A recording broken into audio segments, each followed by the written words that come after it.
ब्रेकनंतर आपलं स्वागत। सुप्रिया सुळे यांच्या विजयानंतर आता बारामतीमधील भिगवण चौकामध्ये बॅनरबाजी करण्यात आली आहे। बारामती लोकसभा मतदारसंघामध्ये सुप्रिया सुळे या तब्बल 1.5 लाख मतांनी विजयी झाल्या।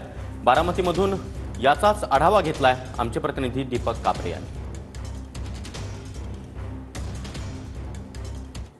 संपूर्ण देशभराचं लक्ष लागून राहिलेल्या बारामती मतदारसंघात काल सुप्रिया सुळे या तब्बल 1.5 लाख मतांनी विक्रमी मतांनी विजय झालेले आहेत। त्यानंतर बारामतीमध्ये मोठ्या प्रमाणात बॅनरबाजी केलेली पाहावयास मिळत आहे। एकंदरीतच बारामतीमधील भिगवण चौकात मोठ्या प्रमाणात बॅनरबाजी केलेली सद्यस्थिती तरी पाहावयास मिळत आहे। बारामतीमधील भिगवण चौकात असाच एक समस्त बारामतीकर यांच्या वतीने एक बॅनर लावण्यात आलेला आहे।